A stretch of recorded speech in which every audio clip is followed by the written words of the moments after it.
දෙව් ආසිරි ඔබ සියලු දෙනාටම නැවත වාරයක් යාකෝබ් පොත මෙනෙහි කිරීම දෙවනි කොටස අද දවසේ අපි කරන්න යනවා. පළවෙනි කොටස අපි පළවෙනි යාකෝබ් පොතේ පළවෙනි පරිච්ඡේදයේ පළවෙනි පදේ විතරයි අපිට අධ්‍යයනය කරන්න පුළුවන්කම ලැබුණේ. කවුරු හරි කෙනෙක් මේ පළවෙනි පදේ අධ්‍යයනය කළා නැත්නම් අපිත් සමග මා ඉල්ලා සිටිනවා ඒ පළමු වීඩියෝ පටිය බලන්න කියලා. ඒකේ මම යාකෝබ් පොත ගැන පොඩ්ඩක් විස්තර කරනවා. ඒ විස්තරات එක්කම ඒ දැනුමත් එක්කම තමයි අපි මේක ගමන් කරන්න ඕනේ. ඒක නිසා පළවෙනි වීඩියෝ එක බලලා සිටින්න. ඒ විට ඔබට මේ ලේසියෙන් වටහා ගන්න පුළුවන්කම ලැබෙනවා. ඉතින් අපගේ අරමුණ ඇවිලා වචනේ අසන්නෝ පමණක් නොවි වචනේ ක්‍රියා කරන්නෝ බවට අපි පත්විය යුතුයි කියන පදනම මත නැතයි ඒ අදිෂ්ඨානයේ ඒ ක්‍රියාව අපේ තුල දකින්න ආශා වීමෙන් අපි කරන්නා වූ අධ්‍යයනයක්. ඉතින් වැඩි විස්තර ඔබ සමග කතා කරන්න අපි කෙලිම අපේ පාඩමට අපි යමු. ඒ වගේම මතක තියාගන්න කවුරු හරි කෙනෙක් මේ පළවෙනි කොටසේ ඒ ගත්තා වූ සටහන් ඒ ගෙදර වැඩ ඔබ කරලා නැත්නම් ඒ අධ්‍යයනයන් ඒක කරන්න පුළුවන් කරලා මට එවන්න පුළුවන්. ඒක ඔබටත් හොඳයි. එතකොට ඔබ තේරුම් ගත්ත විදිය මටත් අවබෝධ වෙනවා ඔබ ඒක තේරුම් ගත්තද නැද්ද කියන එක. ඒ වගේම මේ දෙවනි කොටසේ මේ අපි අධ්‍යයනය කරන්න යනවා පද තුනක් මා ඉල්ලා සිටිනවා ඔබගේ බයිබලෙත් ඔබගේ නෝට් පොතකුත් අරගෙන ඒ යාකෝබ් පොත කියන අධ්‍යයනයේ ඔබ හැමතැනම ලියන්න එපා. එක පොතක පදයෙන් පදේ අපි අධ්‍යයනය කරනවා. ඉතින් නෝට් ගන්න පුළුවන් විදිය ආකාරයෙන් මම ඔබට මේ විදියට සලස්වලා දී තිබෙනවා. ඉතින් ඔබට ලේසියෙන්ම නෝට් ගන්න පුළුවන් වැඩි වෙසක් දරන්න නැතුව. ඉතින් අපි පටන් ගමු අපේ යාකෝබ් පොතේ පළවෙනි පරිච්ඡේදයේ දෙවනි පදය.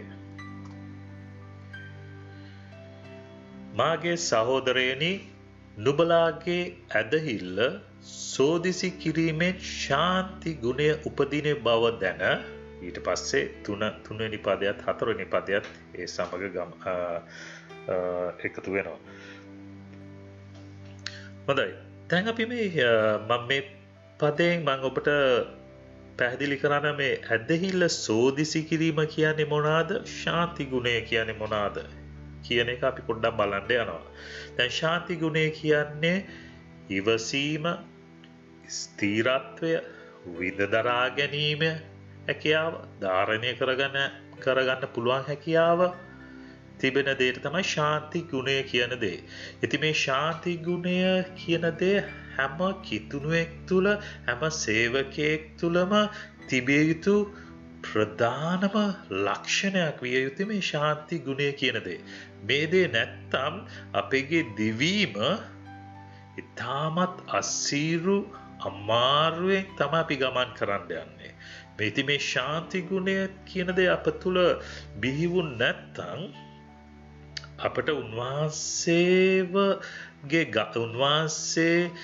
කැඳ වූ කැඳවීමට විශ්වාසවන්ත වෙන්නවත් නැත්නම් ඒ තුල ගමන් කරන්නවත් නැත්නම් අපේ අවසාන දවස දක්වා ගමන් කරන්න පුළුවන් හැකියාව නැත්නම් දිවීම කෙලවර නොකර අපි අතරමඟදී අඩපණ වී වැටෙන්න යනවා.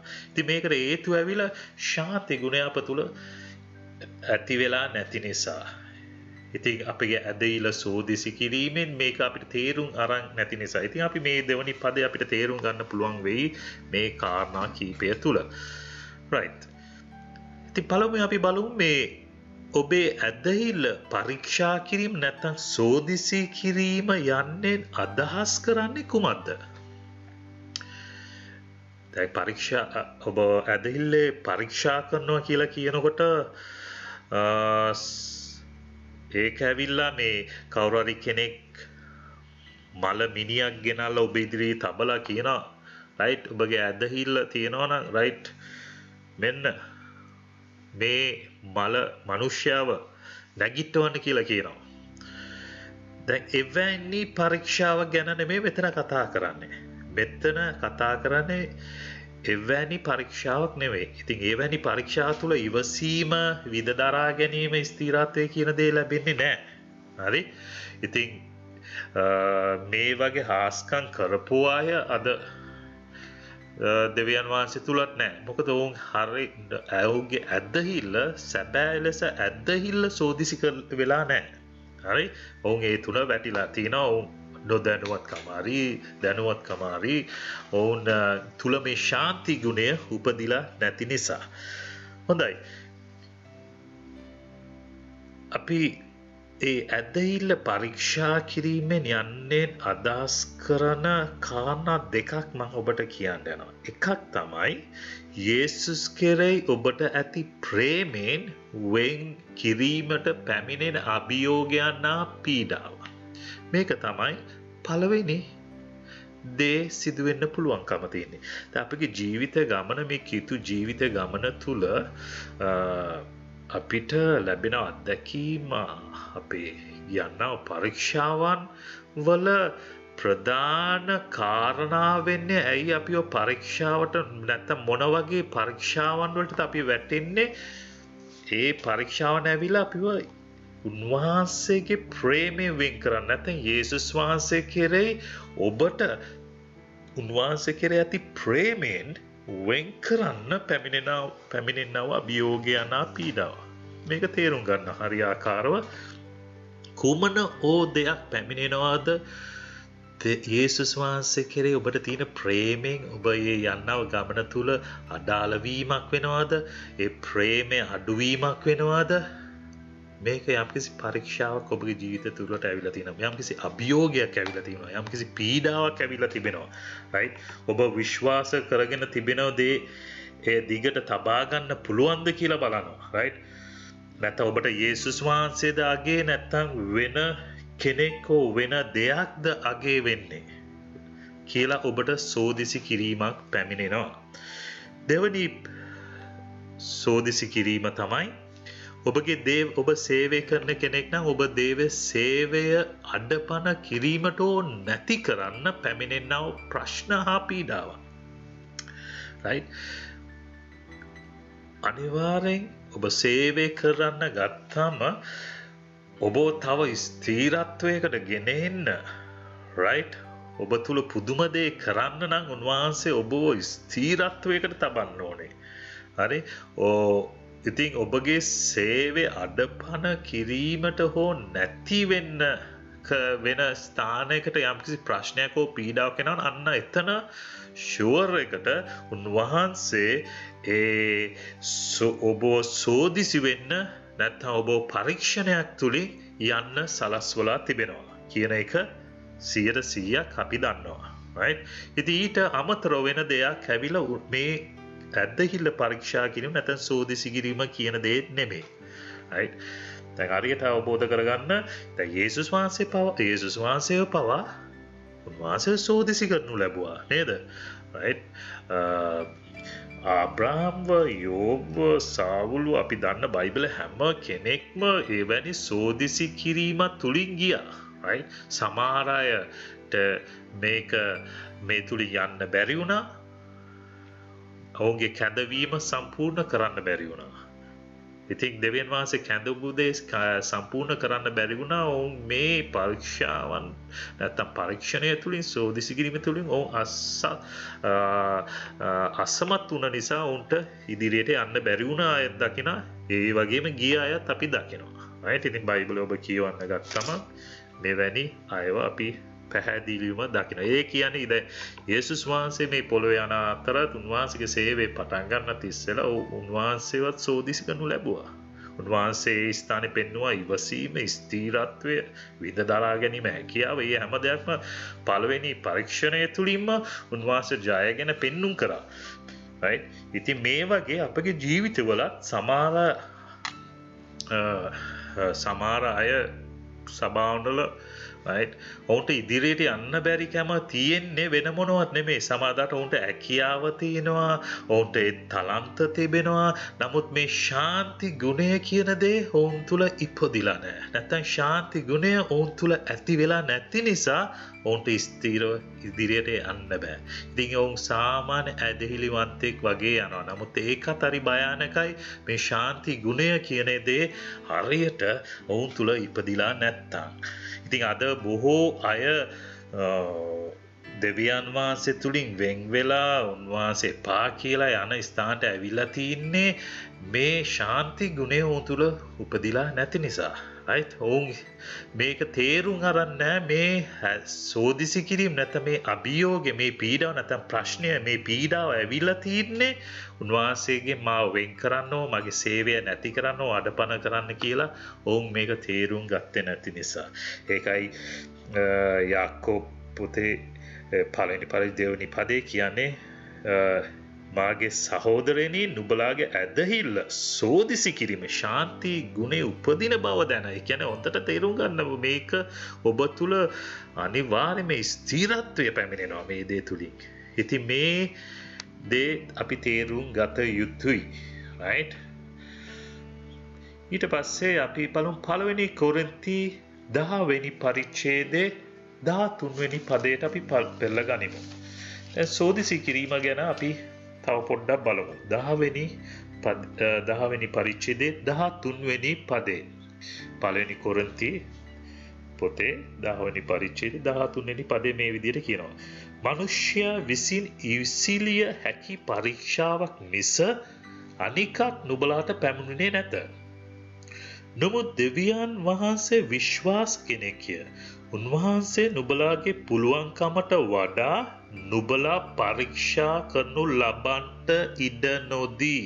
දැන් මතක තියාගන්න මේ ස්ථානේ කියන්නේ දෙවියන් වහන්සේ මනුෂ්‍යව පරීක්ෂා කරනවා නෙමෙයි. අද අපි බොහෝ කිතුනවා කියන්නේ දෙවියන් වහන්සේ මාව පරීක්ෂා කරා කියලා. නමුත් ඇත්තටම දෙවියන් වහන්සේ නෙමෙයි පරීක්ෂා කරන්නේ. නමුත් දෙවියන් වහන්සේ ඉඩ හරිනවා අර යෝබ්ට යක්ෂයාට ඉඩ දුන්නා වගේ ඔව්ව පරීක්ෂා කරන්න යම්කිසි විදිහකින් උට පරීක්ෂා කරන්න ඉඩ දෙනවා. නමුත් ඒ ඉඩදීම බයිබලයේ කියන නුඹලාට පරීක්ෂාව ඉවසිය හැකිවන පිණිස ඒ සමග ගැලවෙන මාර්ගයද සාදා දෙනසේක. ඒ කියන්නේ ඔබට උසුලා ගන්න බැරි පරීක්ෂාවක් යක්ෂයාට ඉඩ දෙන්නේ නැහැ. දෙවියන් වහන්සේ දෙන්නේ නැහැ ඉඩ.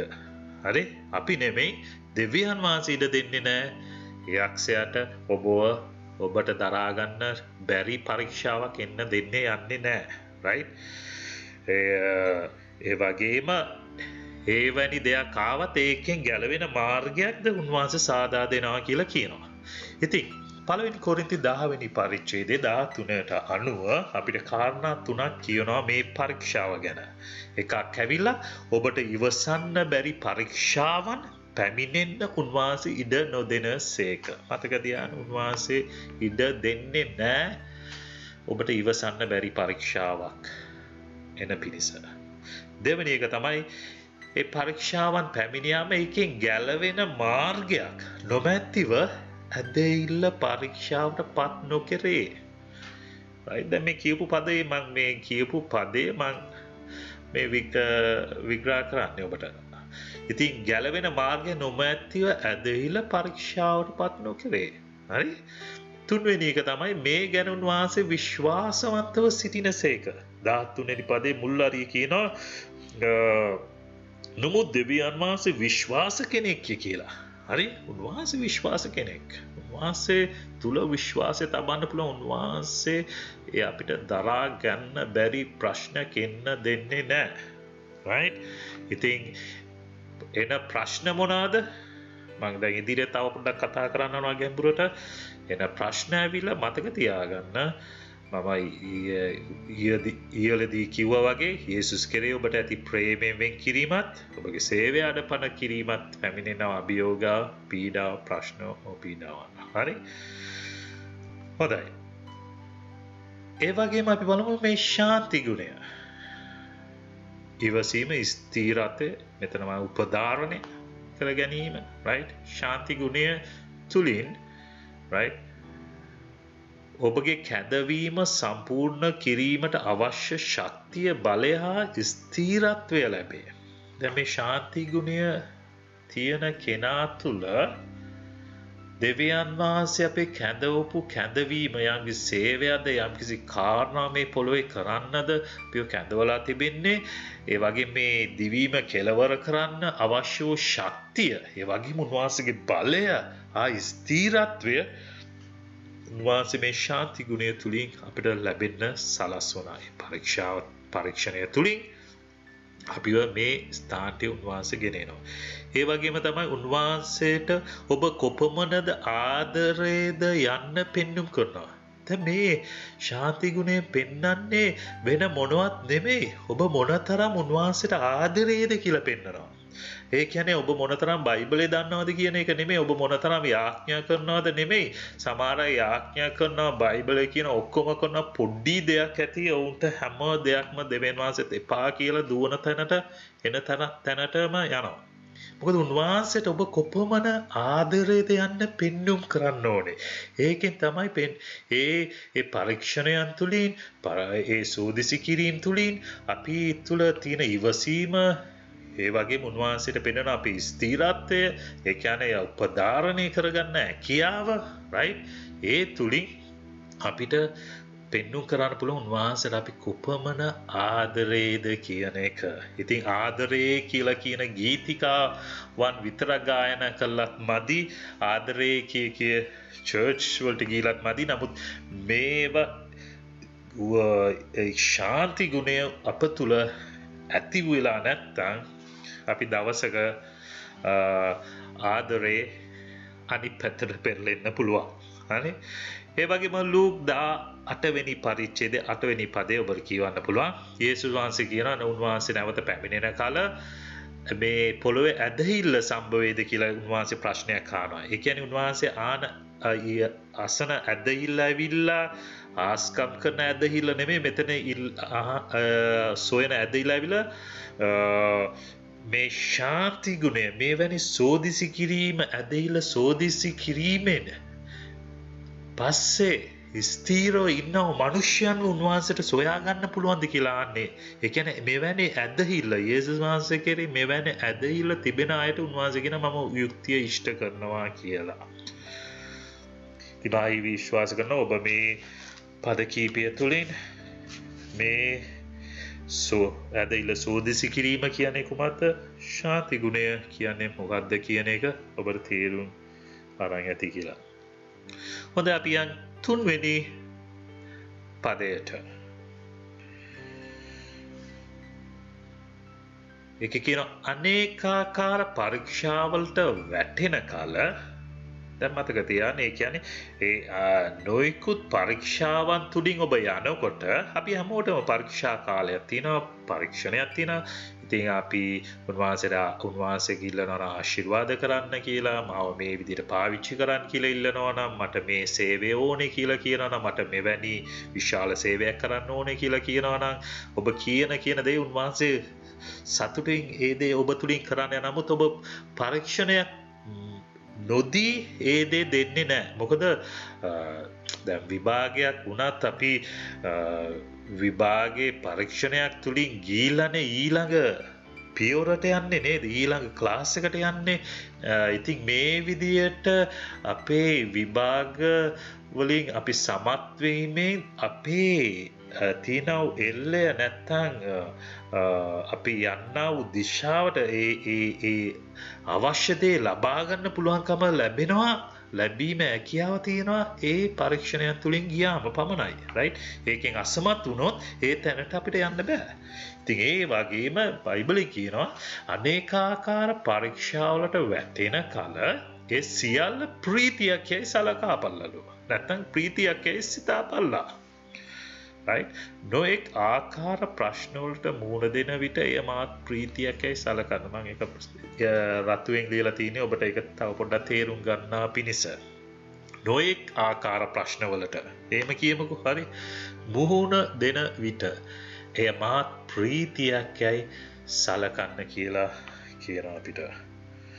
ඒ කියන්නේ පරීක්ෂාවට වැටෙනකොට ඒක ප්‍රීතියක්ය කියලා සලකන්න කියනවා නේද? දැන් තව කාරණාවක් තමයි දැන් මෙතන අපි තව පොඩ්ඩක් අපිට වැටහෙනවා මේ කුමන පරීක්ෂාවන් ගැනද මෙතන කතා කරන්නේ කියන එක. හරි? දැන් අනේකාකාර පරීක්ෂාවන ප්‍රශ්න කරදර ඔබට ප්‍රීතියක් යයි සැලකිය නොහැකි දේවල් මොනවද? රයිට්. අපි ඒවා කතා කරන්න ඉස්සෙල්ලා අපි බලමු මේ අපිට ප්‍රීතියක් යයි සලකන්න පුළුවන් දේවල් තිබෙනවා. ඒ වගේම ප්‍රීතියක් යයි සලකන්න බැරි දේවලුත් තියෙනවා. දැන් උදාහරණයක් වශයෙන් අපි ගමු සොරකම. කවුරු හරි කෙනෙක් ගිහිල්ලා ඔබ වැඩපොලේ තිබෙන දෙයක් සොරකම් කරනවා. ඒවා කැමරාවලට අවුවෙලා ඔබ එතනින් පස්සේ ඔබ ලොකු ප්‍රශ්නයකට මුහුණ දෙන්න වෙනවා. ඔබගේ ජොබ් එක නැති වෙනවා. ඔබට නඩු පැවරෙනවා. ඔබ හිරේ යනවා. ලැජ්ජාවට පත් වෙනවා. රයිට්. මෙවැනි විශාල ප්‍රශ්න තුලින් ඔබ යනකොට මම අහන්නේ ඔබගෙන් ඒක ප්‍රීතියක් යයි සලකන්න පුළුවන්ද ඔබට? ඒ ප්‍රීතියක්ද? නෑ. නේද? ඒක නිසා සොරකම කියන්නේ දැන් මම උදාහරණයක් වශයෙන් ගත්තේ. හරි? තව ගොඩාක් ඒවා තියෙනවා. මම සොරකම මම උදාහරණයක් වශයෙන් සොරකම ගත්තේ. ඒ සොරකම අපි ප්‍රීතියකයි සලකන්න බෑ. එතකොට මේක දෙවියන් වහන්සේ විසින් ඉඩ අරපු පරීක්ෂාවක් නෙමෙයි. මේක ඇදහිලා පරීක්ෂා කිරීමක් නෙමෙයි. ඉතින් සමහර සභාවවල අපි දකින මිනිස්සු ප්‍රශ්න වලට එවැනි ප්‍රශ්න වලට මුහුණ දීලා ඔවුන්ගේ තියෙනව වැරදි තීන නිසා ඔවුන් ගත්තව වැරදි තීන ඔවුන් කරපු දේවල් නිසා නොයෙකුත් දේවල් නිසා ඔවුන් මුහුණ දෙන්න වෙලා තියෙන ලොකු ප්‍රශ්න වලට. ඉතින් මේ ප්‍රශ්න දෙවියන් වහන්සේ එවපු පරීක්ෂාවක් නෙමෙයි. ඉතින් මේක කලවම් කරගන්න එපා. ඔබගේ ජීවිතයේ දෙවියන් වහන්සේ සමග තිබෙන ඇදහිල්ලේ පරීක්ෂාව කියන දේ මේ පරීක්ෂා නැත මේ ප්‍රශ්න එවැනි ප්‍රශ්න කියලා හිතාගන්න එපා. මම කියන දේ මම හිතනවා ඔබට තේරුම් ගන්න පුළුවන් කියලා. හරි? දැන් උදාහරණයක් වශයෙන් ඒකයි මම ගත්තේ සොරකම. ඒක ප්‍රීතියකේ සලකන්න බෑ. ඒයින් අපේ ශාන්ති ගුණය අපේ තුල ඉපදෙනවද? අපි තුල ස්ථිරත්වයක් එනවද? මං සොරකම් කරපු නිසා මාගාව ඉවසීම ඇති වෙනවද? ස්ථිරත්වය ඇති වෙනවද? ධාරණය කරගෙන හැකියාව ඇති වෙනවද? නෑ. මේව මුකුත් එන්නේ නෑ. මේක දෙවියන් වහන්සේ විසින් ඉඩ අරපු දේවල් නෙමෙයි. ඔබ මේක යක්ෂයත් නෙමෙයි. ඔබම විසින් ඔබගේ මාංශය යටපත් නොකර නැත්නම් දේව වචනෙට කීකරු නොවි නැත්නම් උන්වහන්සේව සොයන්නේ නැතුව ඔබ ඊළා වැටුණු අමාරුවක් ගැන තමයි ඔතන කියන්නේ. ඔබ වැටුණු ප්‍රශ්නයක් ගැනයි. ඉතින් මේ දෙක කලවම් කර දැන් මේක මම කීමෙන් මම ඔබට මේ වල වෙනස් වීම මම මේ කියන්න හදන්නේ. මොකද ඔබ යන සභාවන ඔබ හිතලා ඇති අපි හැම ප්‍රශ්නයක්ම අපි ගෙනලා කියන උන්වහන්සේ පරීක්ෂා කරා අයියෝ බලන්නකෝ මොකද්ද කියලා බලනකොට මේක උන්වහන්සේගේ නෙමෙයි කියලා අපිට තේරුම් ගන්න පුළුවන්කම ඔබට තියෙනවා. ඉතින් ඕන වෙලාවක උන්වහන්සේගෙන් නම් අපිට ප්‍රීතියක්යි අපිට සිතන්න පුළුවන්. ප්‍රීතියක්යි සලකන්න පුළුවන්. ඒ තුල ප්‍රීතිය තියෙනවා. අපි යන්නව පරීක්ෂා තුල ප්‍රීතිය තියෙනවා. ස්ථිරත්වයක් තියෙනවා. අප තුල පුදුම ඉවසීමක් ඇති වෙනවා. හරි? මේක ඇවිල්ලා දෙවියන් වහන්සේ විසින් අප තුල ගොඩනගන්නා වූ දෙයක්. ඉතින් ඒකයි මං ඊළඟ පදේ මං කියන්න හදන්නේ අනේකාකාර පරීක්ෂාවන් හා ප්‍රශ්න කරදර ඔබට ප්‍රීතියක් යයි සැලකිය නොහැකි දේවල් මොනවාද කියලා මම පොඩි ප්‍රශ්නයක් දාලා ඒකෙන් එකක් තමයි සොරකම. දැන් මම ඔබට කිව්ව ආකාරයට. ඉතින් තව කොටු 3ක් හෝ තව පේලි 3-4ක් ඔබ තියන්න ඔබට ලියා ගන්න ඉඩ තියන්න ඒ ස්ථාන ඔබ ඒ ස්ථාන වල පුරවන්න. එතකොට ඒක පොඩ්ඩක් විස්තරත් කරන්න කියලා මම ඉල්ලා සිටිනවා. රයිට්? සොරකම අපිට ප්‍රීතියකයි සලකන්න බෑ. මේන් අපිට ඉවසීම රයිට් නැත්නම් ශාන්ති ගුණය උපදින්නේ නැහැ. මේක දෙවියන් වහන්සේගෙන් නෙමෙයි. මේක අපි නැත්නම් අපේම වැරද්දෙන් කරගත්ත දේවල් තිබෙනවා. රයිට්? ඉතින් මේවා අවබෝධ කරගන්න උත්සාහ කරන්න. සමහර දේවල් අපිට පොඩ්ඩක් හිතන්න ඕනේ කොහෙද මට වැරදුනේ කියලා හිතනකොට අපි හිතන්න ඕනේ මේක දෙවියන් වහන්සේගෙන් නෙමෙයි. එහෙනම් මේක උන්වහන්සේ වෙතට ඇවිලා සමාව අයදීලා උන්වහන්සේ වෙතට ඇරිලා නැවත වාරයක් උන්වහන්සේ නොකරන පිණිස එයින් ඇරිලා උන්වහන්සේගේ කරුණාව ඉල්ලමින් යාඥා කරන්න ඕන වෙලාවක්. right? ඉතින් මෙන්න මෙතන ඊටමත් ඉතින් අපි දන්නේ නැති හැම දෙයකටම යාඥා කරනවා හැම දෙයක්ම ඉල්ලනවා right? නමුත් සමහර දේවල් අපි හරියාකාර අවබෝධයෙන් යුතුව දේවල් ඉල්ලන්න ඕනේ දේවල් කරන්න ඕනේ. සමහර ඒවා අපි යාඥා කළ වැඩක් නෑ අපි ඒකට පසුතැවිලි වෙලා හැරිලා අපේ ජීවිතේ උන්වහන්සේගේ වචනය තුල පසුතැවිලා උන්වහන්සේගේ වෙතට ඇරලා උන්වහන්සේගේ සමාය දීලා උන්වහන්සේගේ කරුණාව ඉල්ලන්න ඕන වෙලාවකදී අපි ප්‍රීතිය සොයනවා. ඉතින් මතක තියාගන්න මේ ගැන අවබෝධයෙන් සිටින්න ඔබ යන්නා වූ කාරණාවක් තුලින්. හොඳයි. ඊට පස්සේ මම පොඩි කාරණා කියන එතන උන්වහන්සේ තුල මේ ප්‍රීතියක් ඇයි සැලකිය හැකිද යන්න සලකා බලන්න. මම ඔබට කිව්වාගේ මේක ඔබ ලියන දේ කාරණා අනිත් කාරණා තුන තුල මේක ප්‍රීතියක් ඇයි සලකන්න පුළුවන්ද කියලා පොඩ්ඩක් සලකා බලන්න. ඒ විට ඔබට හරි උත්තරය ගන්න පුළුවන් වෙයි. හොඳයි. සෝදිසි කිරීම හෝ පීඩාව පැමිණෙන්නට හේතුව වන්නේ කුමක්ද? right? දැන් මෙතන අපිට පැමිණෙනා වූ සෝදිසි කිරීම නැත්නම් පරීක්ෂාව ඕ පීඩාව පැමිණෙනවා නම් පැමිණෙන්න ඕන හේතුන් 4ක් මම ඔබට දෙනවා. right? වෙන කිසිම දෙයක් නිසා එනවා නම් පරීක්ෂාවක ප්‍රශ්නයක් පීඩාවක් මේක උන්වහන්සේගේ සෝදිසි කිරීමක් නෙමෙයි. හරි? මේක ප්‍රීතියකයි සලකන්න බෑ. ඉතින් මෙතන කාරණා 4ක් මම ඔබට දෙනවා. පළවෙනි කාරණාව තමයි යේසුස් වහන්සේ කෙරෙහි අදාගත් නිසා ඔබට යම්කිසි පීඩාවක් හෝ යම්කිසි සෝදිසි කිරීමක් පැමිණෙනවද? ඕ මේක දෙවියන් වහන්සේ ඉඩ අරපු පරීක්ෂාවක්. ඒ ගැලවෙන මාර්ගයක්ද උන්වහන්සේ සාදලා ඇති. උන්වහන්සේ ඔබට දරන්න බැරිව එවන්නෙත් නෑ ඒක. නමුත් උන්වහන්සේ කෙරේ ඔබට ඇති ප්‍රේමය ඔබට පෙන්නුම් කරන්න පුළුවන් අවස්ථාවක්. right? ඉතින් යේසුස් වහන්සේ කෙරේ අදහාගත් නිසා ඔබට පැමිණෙන පීඩාවන් තිබෙන්න පුළුවන්. ඒ පරීක්ෂාවක් වෙන්න පුළුවන්. තව එකක් තමයි ඔබගේ ඇදහිල්ල නිසා පීඩාව පැමිණෙනවා. right? අපගේ තිබෙන ඇදහිල්ල නිසා අපිට සමහර දේවල් වලට අපි ගියාම සමහර යාළු මිතුරන් එක්ක අපිට සම්බන්ධ වෙන්න බෑ. right? ඔවුන්ගේ ඇදහිල්ල වෙනස් නමුත් අපගේ ඇදහිල්ල වෙනස්. right? ඉතින් අපගේ ඇදහිල්ල නිසා අපිට පීඩාව පැමිණෙනවා. right? යේසුස් වහන්සේ කෙරෙහි අදාගත් නිසා සමහර පවුල් වල අය සමහර අය වෙන් කරනවා. යාළු මිතුරන්ගෙන් අපිට අපිව ඈත් කරනවා. අපි ඈත් වෙනවා නෙමෙයි ඒගොල්ලෝ අපිව ඈත් කරනවා. මොකද ඒගොල්ලොත් එක්ක අපිට යන්න බෑ. ඒක උන්ට තේරෙනවා යම්කිසි ලොකු වෙනසක් කියලා. ඉතින් ඒ නිසා එන්නා වූ පීඩාවන් දුක වේදනාව ඔබට එන්න පුළුවන්. නමුත් ඔබ ඒක විඳ දරා ගැනීමෙන් ඔබ තුල ශාන්ති ගුණ ඇතිවීමෙන් ඔබට දවසක වුණවත් දිනා ගන්න පුළුවන්කම තියෙනවා. ඔබ ඒ තුල ප්‍රීතිය ඔබ දකින්න යනවා. right? තුන්වෙනි කාරණා තමයි ඔබ දරන්නා වූ සාක්ෂිය නිසා අපගේ ජීවිතේ මම යේසුස් වහන්සේගේ අනුගාමිකේ මම යේසුස් වහන්සේගේ දරුවෙක් කියලා දරන්නා වූ සාක්ෂිය right? ඒක ඉතාමත් වැදගත් වෙනවා.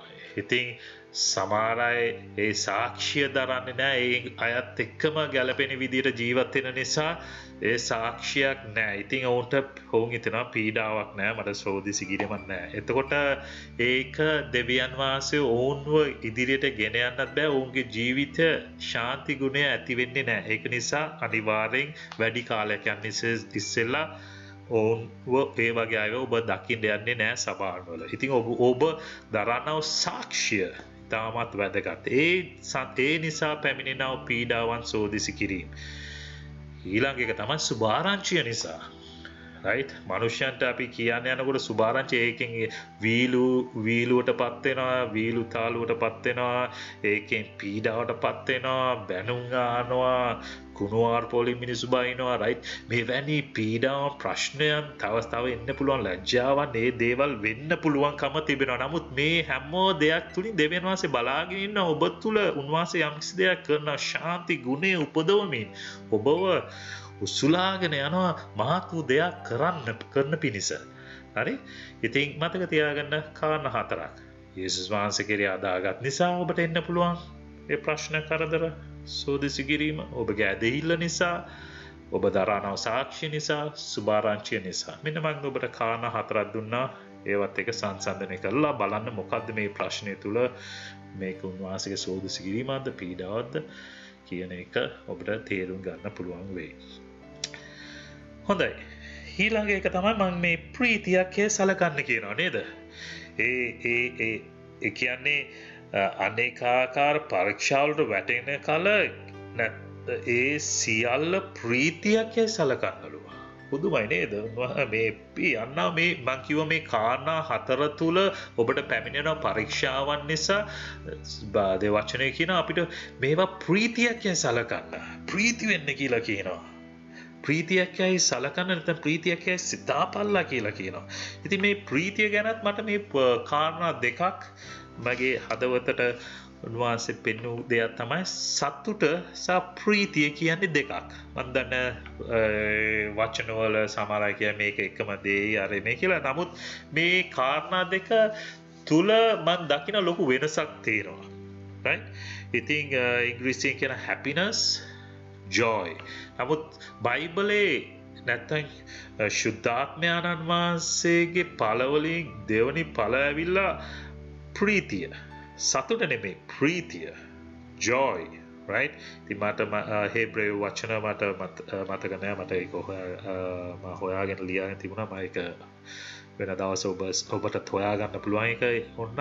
right? ඉතින් මම හිතා මේ දෙකේ වෙනසක් තියෙනවා. ප්‍රීතියයි සතුටයි කියන එක මම දන්නේ නෑ. නමුත් මේක මගේ ආත්මයට උන්වහන්සේ කතා කරලා පෙන්වන ආකාරය මම ඔබට කියන්න යන්නේ. right? එතකොට මේ සතුටයි ප්‍රීතියයි කියන දේ තුල වෙනස ඇවිලා සතුට කියන්නේ తాවකාලිකයි. ප්‍රීතිය කියන්නේ සදාකාලිකයි.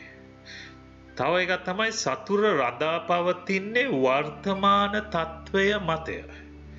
ප්‍රීතිය අනාගතය දෙස බලා ප්‍රීති වේ. දැන් උදාහරණයක් වශයෙන් ඔබගෙන් ඇහුවොත් බ්‍රදර් නැත්නම් සිස්ටර් සතුටින්ද ඉන්නේ? right? ඔයා කියනවා මම අද පුදුම කියන්න පුළුවන් අද මම පුදුම සතුටකින් ඉන්නේ බ්‍රදර් මට ජොබ් එකක් ලැබුණා. සමහර අය කියනවා මම අද පුදුම සතුටකින් ඉන්නේ මගේ දරුවා විභාගයෙන් පාස් වුණා. මම අද පුදුම සතුටකින් ඉන්නේ මට ප්‍රොමෝෂන් එකක් ලැබුණා. දැන් මේ සතුට රඳා පවතින වර්තමානයේ ඔබට ලැබුණු තත්වය මතයි. දැන් අපි හිතමු අද ඔබ ඒ සතුට ඔබ අනිත් දවසේ අද රාත්‍රියේ නිදාගෙන හෙට නැත්නම් උදෑසන ඔබ අවදි වෙනකොට එක ටෙලිෆෝන් කෝල් එකකින් ඔබගේ මුළු සතුටම නැති වෙන්න පුළුවන්. ඩොක්ටර්ගෙන් කෝල් එකක් ඇවිල්ලා කියන්න පුළුවන් ඔබගේ රිපෝට්ස් හොඳ නැහැ. right? ඔබගේ තිබුණ ඒ සතුට ඔක්කොම නැති වෙනවා. නැත්නම් ඒ බොස් කෝල් කරලා කියන ප්‍රොමෝෂන් එක ඔබට නෙමෙයි තව කෙනෙක්ට යන්නේ අපිට වැරදුනා කියලා කිව්වොත් ඔබගේ හැම සතුටක්ම ඉවරයි. නේද? ඒක නිසා සතුට තියෙන తాවකාලික රඳා පවතින වර්තමාන තත්වය මතය. එතකොට ප්‍රීතිය කියන්නේ තව දෙයක්.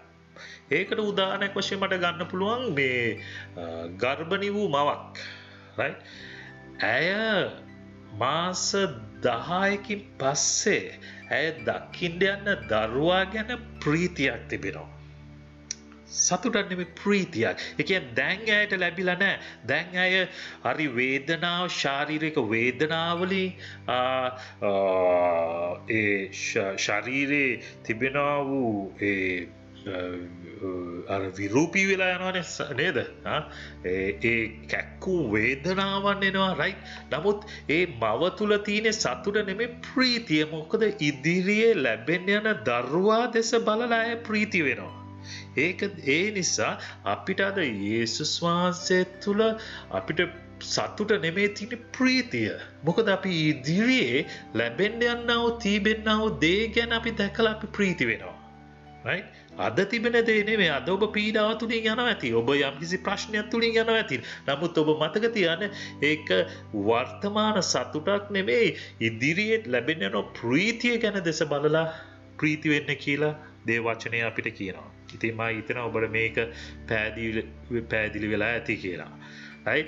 ප්‍රීතිය ගැන බයිබලයෙන් කියවෙන්නේ ගලාති 5:22 right? ප්‍රීතිය ශුද්ධාත්මයන් වහන්සේගේ දෙවනි ඵලය වේ. right? ඒ ඵලය දෙවෙනි වාසියේ ශුද්ධාත්මයන් වහන්සේ තුල තිබෙනා වූ දෙවනි කාරණාව නැත්නම් දෙවනි ඵලය තමයි මේ ප්‍රීතිය කියන්නේ. ශුද්ධාත්මයන් වහන්සේ තුල ප්‍රීතිය තියෙන්නේ. සතුට නෙමෙයි ප්‍රීතිය. right? ඒ කියන්නේ ඉදිරි අනාගතය ගැන ස්ථිරත්වයේ විශ්වාසවන්තකම ශුද්ධාත්මයන් වහන්සේ තුල තියෙනවා. ප්‍රීතිය තියෙනවා. අද අපි කඳුළු වගුරවන්න පුළුවන්. නමුත් හෙට දවසේ උන්වහන්සේගේ වචනේ කියන උන්වහන්සේ කඳුළු පිසදාන දෙවියන් වහන්සේ කියලා. ඉතින් මේ අනාගතේ අපි දකින මේ ප්‍රීතිය දෙස බලලා මේ දේවල් දැකලා අපිට ප්‍රීති වෙන්න පුළුවන්. ඒකයි බයිබලයේ කියන්නේ අනේකාකාර පරීක්ෂාවලට වැටෙන කල ඒ ප්‍රීතියකේ සලකන්න කියලා උන්වහන්සේගේ වචනේ කියනවා. හේබ්‍රේය 12 වෙනි පරිච්ඡේදයේ දෙවනි පදය.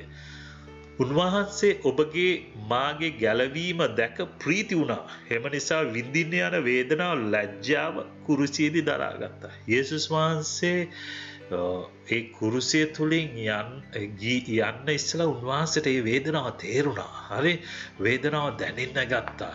වෙන්වීම තේරෙන්න ගත්තා. නමුත් උන්වහන්සේ දැක්කා ඉදිරියේදී උන්වහන්සේ දැක්කා ඔබවයි මාවයි උන්වහන්සේ දැක්කා ඒ ගැලවීම ගැන දැකලා උන්වහන්සේ ප්‍රීති වුණා කියලා ඒ වචනේ කියනවා. ඒ වචනය හරියට විග්‍රහ කළා අපි කියවුවොත් ඒකෙන් කියවෙන්නේ උන්වහන්සේ දැක්කා මේ ගැලවීම මනුෂ්‍ය වෙත දෙන්නා වූ ගැලවීම දැකලා ඒ ලැජ්ජාව දරාගෙන ඒ කුරුසියේදී හැම වේදනාවකම දරාගෙන ඒ තුලින් ගියා. ඇයි? ඒ ප්‍රීතිය උන්වහන්සේ අත්දකින්න ඕන වුණ නිසා. අද උන්වහන්සේ ප්‍රීතිය සම්පූර්ණ කරලා ඉවරයි. අද ඔබයි මයි ගැලවෙනවා දැකලා අපි උන්වහන්සේට ආදරය කරනවා දකින්නකොට උන්වහන්සේගේ ප්‍රීතිය ඒ වේදනාව උන්වහන්සේ කිසිම ගාණක් නැහැ. මක් නිසාද ඔබගේ මාගේ ගැලවීම දැකලා උන්වහන්සේ ප්‍රීති වුණා. ඒ වගේම රෝම 8:18 එතනත් කියවෙන්නේ පෞල්තුමා ගියා වූ පීඩාව. පෞල්තුමා ගොඩක් පීඩාව තුලින් ගියා සුභාරංචිය නිසා. right? කිසිම බියක් දුකක් නැතුව මුහුණ දෙන්නට හේතුව වූයේ ඔව් ඉදිරියේදී ලැබෙන්න තිබෙන මහිමය ප්‍රීතිය දෙස බැලුව නිසායි. දැන් මේ පෞල්තුමා මේ ඉදිරියේ මේ උන්වහන්සේ මේ පෞල්තුමා කියන මේ මං යන්නා මේ පොඩි පීඩාවන් ප්‍රශ්න ඉදිරියේදී මං ලැබෙන්න යන්නා මේ මහත් මහිමය ප්‍රීතිය දෙස බැලුව මේවා කිසිම සංසන්දනය කරන්නවත් ඒකේ ළඟින්වත් තියන්න බෑලු. පෞල්තුමා කියන වචන වලින් කියන්නේ ඒකයි. ඒ කියන්නේ ඒක ඉතාමත් විශාලයි. මේ සුළු වේලාවකට ලැබෙනා වූ දේ ඒ පීඩාව ඒ ප්‍රශ්නය පෞල්තුමා කියන මේක මට ලැබෙන්න යනවා මහිමය ප්‍රීතියත් එක්ක සංසන්දනය කරන්න බෑලු. අන්න මෙවැනි හදවතක් එක්ක තමයි අපි ගමන් කරන්න ඕනේ. මේක තමයි අපිට දෙන්නා වූ ආශිර්වාදය උන්වහන්සේ. හාලෙලූයා. ඉතින් තුන්වෙනි පදේ එච්චරයි. හතරවෙනි පදේ අපි බලමු. නමුත් ඔබ සැම කිසිවකින් අඩුව නොසිට සියලු ආකාරයෙන්ම සම්පූර්ණව සිටින පිණිස ශාන්ති ගුණය සම්පූර්ණ ලෙස ක්‍රියා කෙරේවා.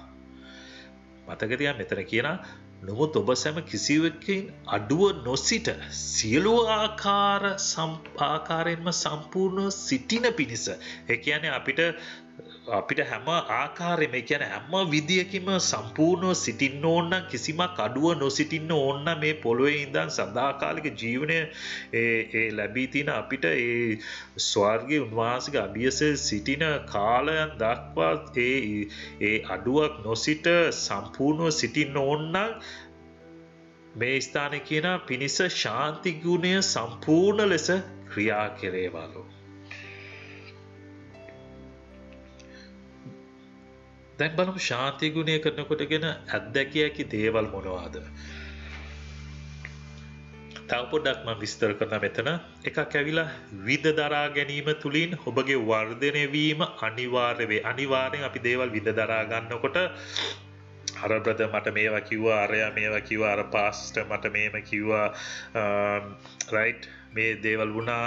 අපි විඳ දරාගෙන යනකොට මේවා මොනවද වෙන්නේ? වර්ධනය වීමක් ඇති වෙනවා අප තුලින්. හාලෙලූයා. විශාල වර්ධනය වීම දෙනාසේ වර්ධනය වීම තමයි පාවිච්චි කරන්න යන්නේ ඉදිරියේදී.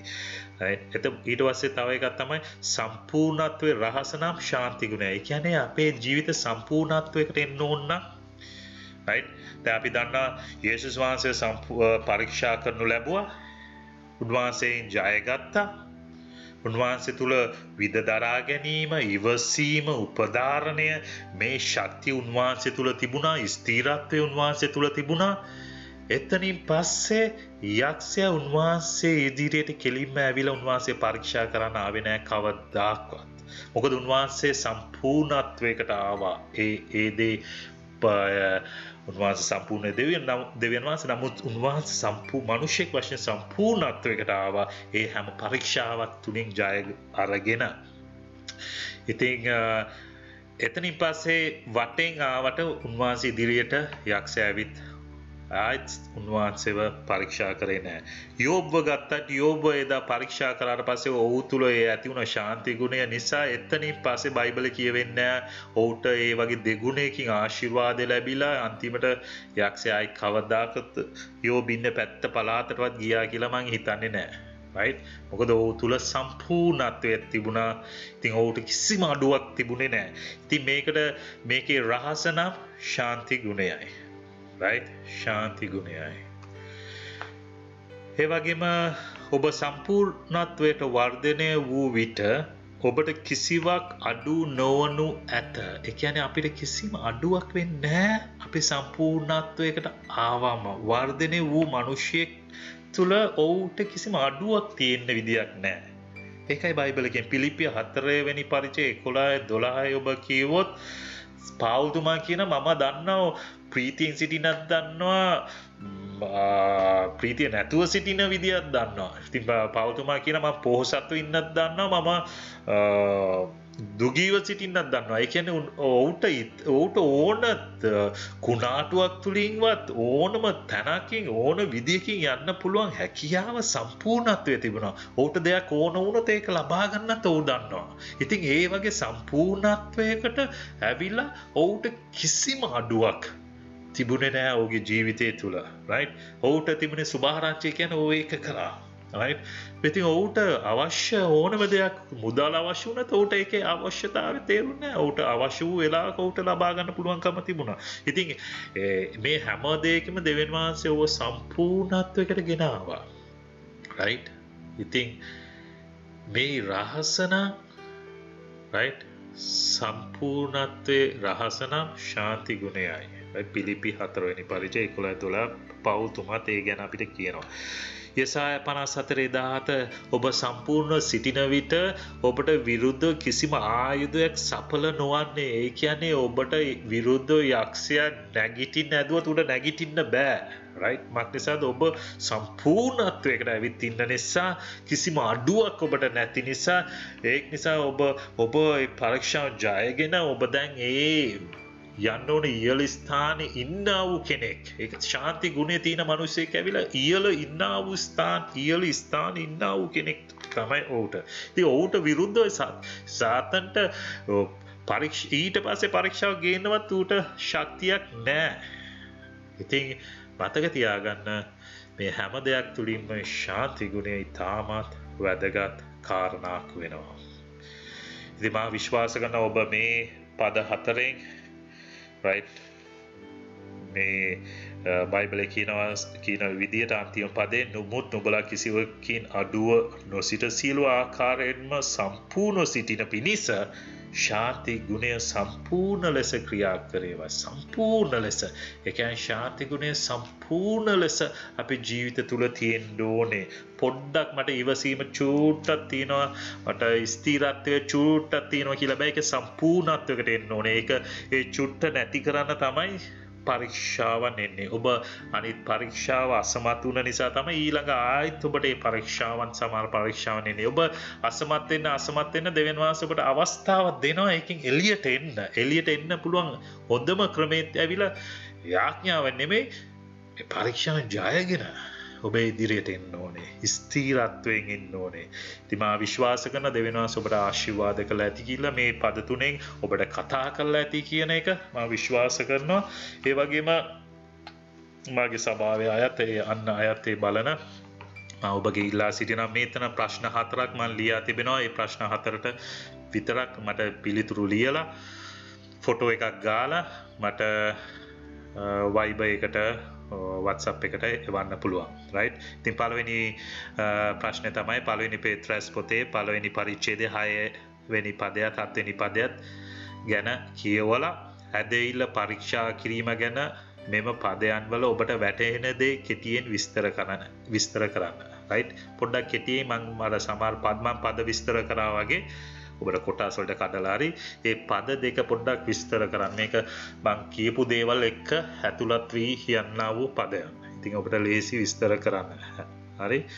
දෙවනි ප්‍රශ්නේ නම් අනේකාකාර පරීක්ෂාවන් හා ප්‍රශ්න කරදර ඔබට ප්‍රීතියක් යයි සැලකිය නොහැකි දේවල් මතක තියාගන්න නොහැකි දේවල් හැකි දේවල් නෙමෙයි නොහැකි දේවල් තුනක් සඳහන් කර විස්තර කරන්න. එකක් සෝරකම කියලා ලිව්වා ඔබට මතකයිනේ. ඊට පස්සේ තව තුනක් ඔබ ලියන්න පුළුවන්.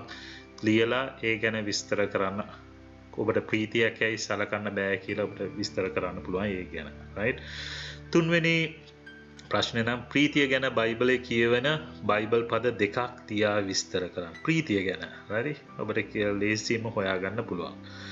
ඒ වගේම ශාන්ති ගුණය තුලින් ඔබට අත්දැකිය හැකි ආශිර්වාදයන් දෙකක් සඳහන් කරන්න. ඔබ කැමති ආශිර්වාද දෙකක් හෝ තුනක් ලියා එවන්න. මේ හතරට ඔබ ප්‍රශ්න හතර ඔබට පොඩ්ඩක් අධ්‍යයනය සඳහා මම කැමති හැම කොටසටම යම්කිසි දෙයක් ඔබේ පැත්තෙන් උත් කරනවා දකින්න. ඉතින් ඔබ මා විශ්වාස කරන ඔබ මා බලවත් ශාන්ති ගුණය ඇතිව ජීවත් වෙන බලවත් මනුෂ්‍යයන් right දෙවියන් වහන්සේගේ දරුවන් වෙනවා ඇතයි කියලා මම විශ්වාස කරනවා.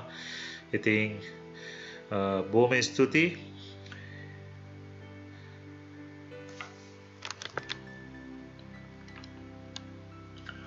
හොඳයි බොහොම ස්තුතියි ඔබ සියලු දෙනාගේ කාලේ වේලාව නිසා මම විශ්වාස කරන ඔබට මේ ආශිර්වාද වෙන්න ඇති කියලා. ඉතින් පළවෙනි කොටසයි දෙවෙනි කොටසයි ඔබ අධ්‍යයනය කරලා නැත්නම් දෙකම එකටම අධ්‍යයනය කරන්න. වෙලා අරගෙන අධ්‍යයනය කරන් දෙපාර තුන් පාරක් හරි ඔබට අහන්න පුළුවන්. ඒක නිසා ඔබ කාලය අරගෙන ඉමීට ඔබට මේ කාලේ වෙලාව තිබෙන නිසා ඒ වෙලාව අරගෙන අධ්‍යයනය කරන්න. මා විශ්වාස දෙවියන් වහන්සේ මටත් බොහෝ ලෙස මේකින් කතා කරලා ආශිර්වාද කරපු නිසා මා විශ්වාස කරන ඒ විදියට මුන්වහන්සේ ඔබටත් ආශිර්වාද කරනවා ඇතයි කියලා මා විශ්වාස කරනවා. ඉතින් බොහොම ස්තුතියි. ඊළඟ තුන්වෙනි කොටසත් සමග අපි හම්බෙමු. මා විශ්වාස කරන ලබන සතිය වෙනකොට මට තුන්වෙනි කොටස ඔබ සමග ඒක බෙදා ගන්න පුළුවන් වෙයි කියලා. මට පොඩ්ඩක් කාලය යන්නේ ඒක මේ වගේ